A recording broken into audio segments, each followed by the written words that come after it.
Now, talking about bad policies, this one, the taxpayers are now going to have to pay $450 million to compensate Rio Tinto and its partners for anticipated losses thanks to the Albanese government's cap on coal prices.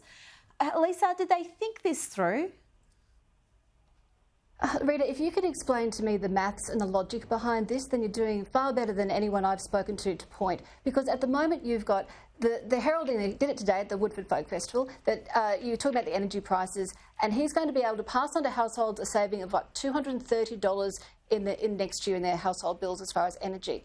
But at the same time, guess who's going to pay for the handouts that they're going to give to these big multinational companies, which, by the way, were making profits that he's now interfered with by interfering in the market?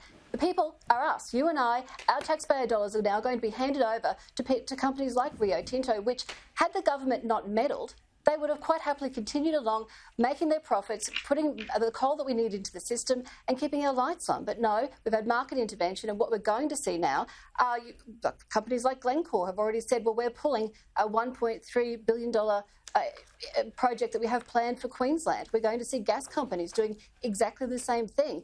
What will happen is this will all come home to roost, I say, in winter, when we have an energy shortage in this country, because we are not looking at what is happening, as your previous guest said, what is happening in Germany and what is happening in the UK and across other parts of Europe.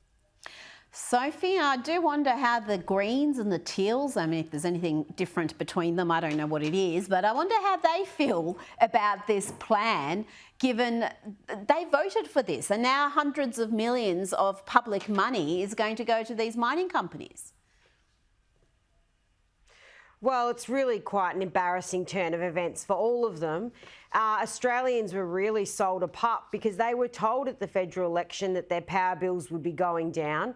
And now there's this policy where it effectively seems to be robbing Peter to pay Paul. So your power prices are meant to be coming down, but then taxpayers are slugged to pay these companies to subsidise the losses that they will encounter as a result of this policy. I think it's a giant mess, and this transition to renewables is going to be very costly, and Australians and taxpayers are going to foot the bill here. And I think this will all come home to roost when the lights go out, Rita, when we have shortage of power.